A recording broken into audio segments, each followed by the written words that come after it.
500 jours de captivité des filles de Chibok au Nigeria. Jeudi, diverses manifestations ont eu lieu en guise de soutien à Abuja.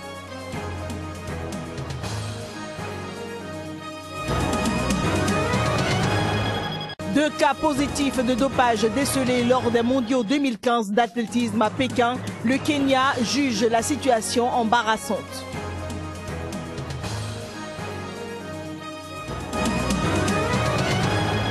Au Yémen, l'armée intègre dans ses rangs 4800 miliciens du sud du pays. Les recrues ont aidé à la reconquête d'Aden.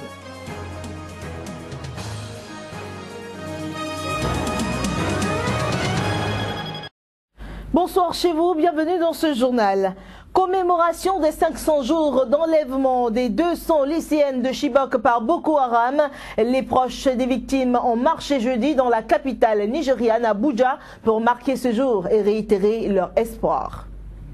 En dépit de l'énorme émotion internationale illustrée par le mouvement Bring Back Our Girls et des efforts militaires des pays de la région, le monde reste sans nouvelles des jeunes filles annoncées comme mariées ou vendues en esclavage.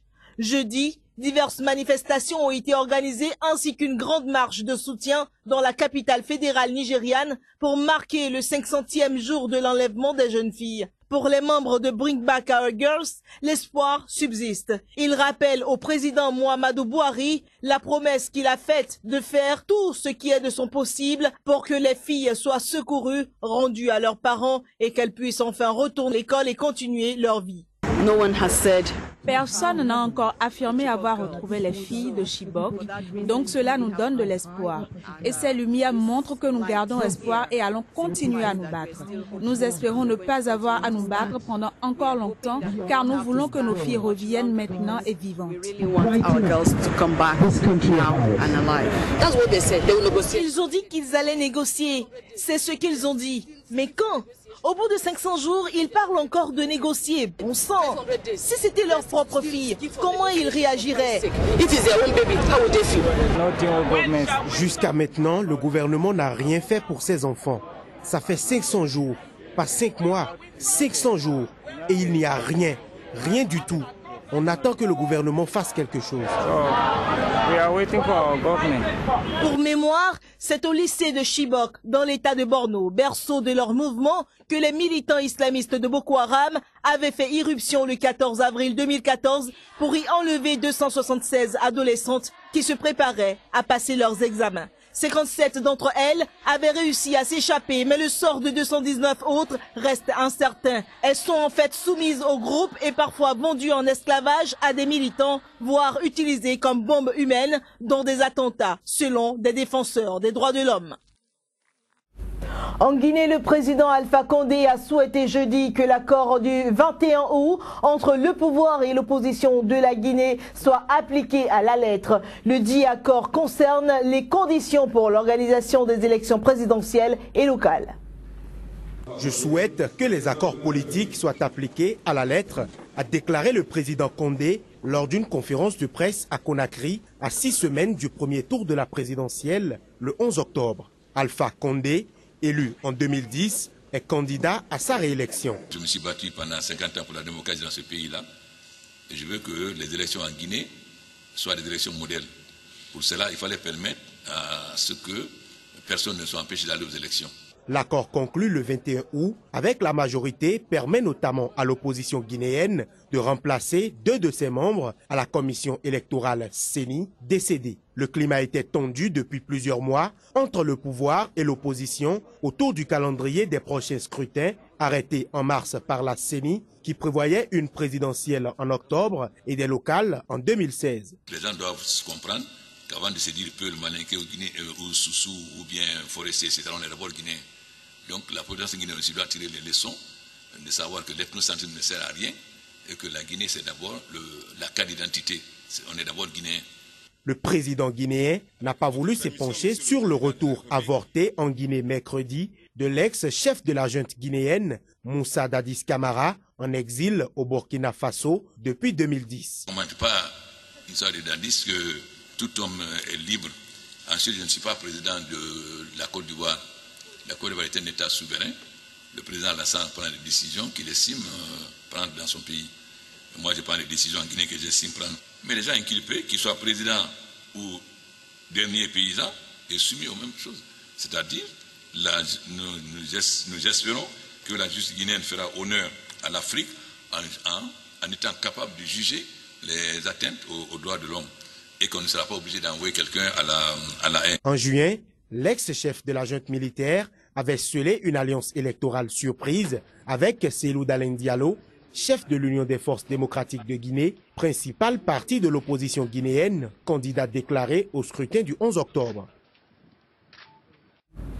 Un navire des gardes-côtes suédois est arrivé jeudi soir à Palerme avec plus de 570 migrants et les corps de 76 autres retrouvés morts mercredi dans la cale de leur embarcation. Les gardes-côtes italiens ont annoncé dans le même temps avoir coordonné jeudi les secours d'environ 1400 migrants au large de la Libye. Le parquet de Palerme a ouvert une enquête pour homicide et aide à l'immigration clandestine comme l'avait fait celui de Catane en Sicile à l'arrivée d'un autre bateau de secours chargé des dépouilles de 49 migrants retrouvés morts le 15 août, eux aussi étouffés dans la cale de leur embarcation. Depuis le début de l'année, il faut dire que plus de 2300 migrants sont morts en tentant la traversée. Restons à parler des migrants. Bien sûr, les gardes-côtes italiens ont donc annoncé avoir coordonné jeudi les secours d'environ 1400 migrants, on le disait tantôt, où au moins une trentaine de migrants ont été retrouvés morts dans la cale de leur embarcation. De nouveaux décès au lendemain du sauvetage de près de 570 migrants par les gardes-côtes suédois mercredi, où donc plein de migrants ont trouvé la mort. Plus de détails à travers ce reportage. Le navire des gardes-côtes suédois Poséidon est arrivé jeudi soir en Sicile, dans le sud de l'Italie, avec plus de 570 migrants et les corps de 52 autres retrouvés morts mercredi dans la cale de leurs embarcations. Dans le même temps, les gardes-côtes italiens ont annoncé avoir coordonné jeudi les secours d'environ 1400 migrants en Libye, où quelques 3000 autres au total avaient été secourus mercredi. Au moins 30 migrants sont morts jeudi et des dizaines d'autres sont portés disparus au large de la Libye après le naufrage de leur embarcation qui transportait environ 200 personnes. Les personnes qui ont été secourues et celles dont les corps ont été repêchés viennent toutes de pays africains selon les gardes-côtes libyens. Notons que le parquet de Palerme a ouvert une enquête pour homicide et aide à l'immigration clandestine, comme l'avait fait celui de Catane de l'autre côté de la Sicile, à l'arrivée d'un autre bateau de secours chargé des dépouilles de 49 migrants, retrouvés morts le 15 août, eux aussi étouffés dans la cale de leur embarcation. Depuis le début de l'année, plus de 107 000 migrants sont arrivés en Italie par la mer, tandis que 157 000 ont débarqué en Grèce et plus de 2300 autres sont morts en tentant de traverser la Méditerranée, selon le décompte mardi de l'Organisation internationale pour les migrations.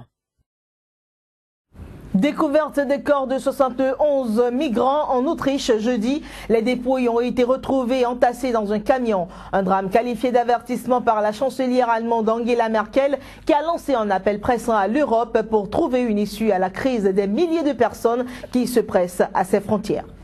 La découverte macabre a été annoncée alors que la chancelière allemande participait à Vienne à un sommet avec les dirigeants des Balkans de l'Ouest qui ont réclamé un plan d'action de l'Union européenne pour contenir les migrants. Le camion contenant 70 corps, selon la police, était garé sur une aire de stationnement d'une autoroute dans l'est de l'Autriche, non loin de la Hongrie, elle aussi débordée par un afflux de migrants. Dans le périmètre, il y avait un camion d'environ 7,5 tonnes garé là depuis hier et à l'arrière de ce véhicule s'échappaient des liquides de décomposition. Dans la remorque se trouvaient des personnes mortes. Nous avons inspecté la remorque du camion. C'était un camion réfrigéré de 5,5 tonnes. La police autrichienne a indiqué que des précisions supplémentaires seraient données ce vendredi. Aujourd'hui est un jour sombre et nos pensées vont aux victimes, aux familles des victimes et aussi à leurs amis. Cette tragédie nous touche tous. Nous savons tous que les trafiquants d'êtres humains sont des criminels. La police hongroise va se joindre à l'enquête. La police autrichienne l'ayant informé que le véhicule avait une plaque d'immatriculation hongroise. Pendant ce temps, la Hongrie, qui fait face à un afflux record à sa frontière avec la Serbie, a annoncé jeudi qu'un nouveau record quotidien avait été atteint avec 3241 migrants arrivés mercredi. L'afflux s'est intensifié alors que la Hongrie doit achever le 31 août la construction d'une clôture grillagée le long des 175 km de sa frontière avec la Serbie. Un des responsables kenyans de la lutte anti-dopage a estimé jeudi que la fédération d'athlétisme de son pays a failli en matière d'éducation des athlètes kenyans. Il juge que les 2 cas positifs détectés à Pékin étaient embarrassants pour le Kenya. Les détails. La suspension des 2 athlètes kenyanes contrôlés positifs au dopage avant les mondiaux de Pékin fait couler beaucoup de salive.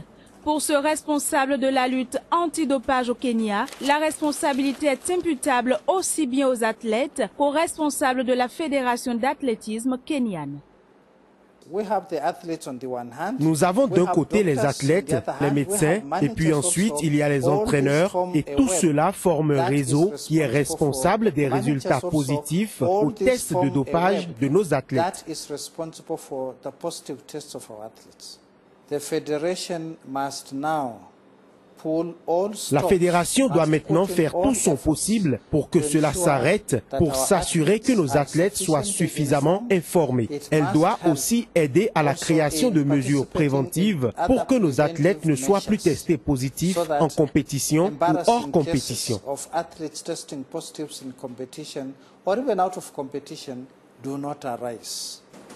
Cet incident n'est pas le premier à entacher l'image du Kenya aux compétitions sportives cette année. Quelques mois plus tôt, le pays avait déjà été secoué par la suspension pour 2 ans de la star du marathon kenyan pour usage de produits dopants. Entre 2001 et 2012, plus de 800 athlètes, dont 18 Kenyans, ont présenté des résultats suspicieux à des tests sanguins.